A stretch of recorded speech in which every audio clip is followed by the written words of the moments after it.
India రీసెంట్గా Siliguri corner defend చేయడం కోసం ఇండియా తీస్తా ప్రహార్ ఎక్సైజ్ తీసుకొచ్చిందనమాట. ఈ ఎక్సైజ్లో ప్రధానంగా చూసుకుంటే ఫ్యూచర్లో ఎప్పుడైనా 3 ఫ్రంట్ వార్ వస్తే ఆ వార్ని డిఫెండ్ చేయడం కోసం మన యొక్క సిలిగురి కారిడార్ ఒక వీక్ పాయింట్ అయింది.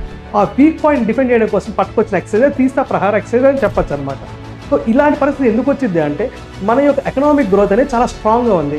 సో ఖచ్చితంగా మన ఎకనామిక్ గ్రోత్ దెబ్బతీయడం కోసం పాకిస్తాన్, బంగ్లాదేశ్, అదేవిధంగా చైనా కూడా పన్నాగం పడే ఛాన్సెస్ ఉన్నాయన్నమాట. రీసెంట్గా మనకి పాకిస్తాన్తో గొడవలో ఒక మెయిన్ కంటెన్షన్ పాయింట్ ఏంటంటే ఇండస్ వాటర్. అలాంటి ఒక పరిస్థితి మనకి బంగ్లాదేశ్లో గురింది. అక్కడ ఉన్నది ఏంటంటే తీస్తా రివర్ అనమాట. సో ఈ తీస్తా రివర్కి మనకి ఇంతకుముందు షేక్ హసీనా గారు గవర్నమెంట్ ఉన్నప్పుడు ఆల్మోస్ట్ టాక్స్ అనేవి ఫైనలైజ్ అయినాయి. కానీ ఏంటంటే ఒక కార్యరూపం దాల్సిన ఒక అగ్రిమెంట్గా మారలేదు. కానీ ఇప్పుడు ఏంటంటే ఇప్పుడు ఉన్నది care taking government Mohammad Yunus గారి government.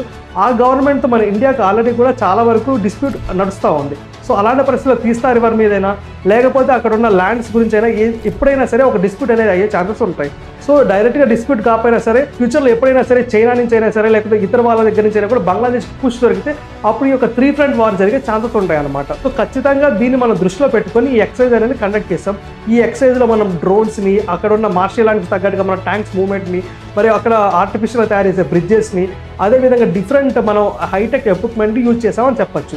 So this is all about the తీస్తా ప్రహార్ ఎక్సైజ్. అయితే ఇండియా ఖచ్చితంగా వార్ కోరుకోదు, కానీ రాబోయే 10-15 ఏళ్ళ వరకు మనకు స్టేటస్ కోయే కావాలి. ఎందుకంటే we are in a economic growth situation. So ఇలాంటి టైంలో మనకు స్టేటస్ కోయే చాలా ఇంపార్టెంట్ అనమాట. సో దాన్ని దృష్టిలో పెట్టుకొని ఫ్యూచర్లో ఎప్పుడు కూడా వీళ్ళు ఏదైనా దృష్టిలో పాల్పడితే దాన్ని కౌంటర్ చేయడం కోసం మనం ఇట్లాంటి ఎక్సైజ్ ముందస్తు చర్యలుగా తీసుకుంటామని చెప్పొచ్చు. So this is all about Teesta Prahar exercise. If you like the content and for more such interesting updates, please subscribe to Arc Reflection IAS. Thank you.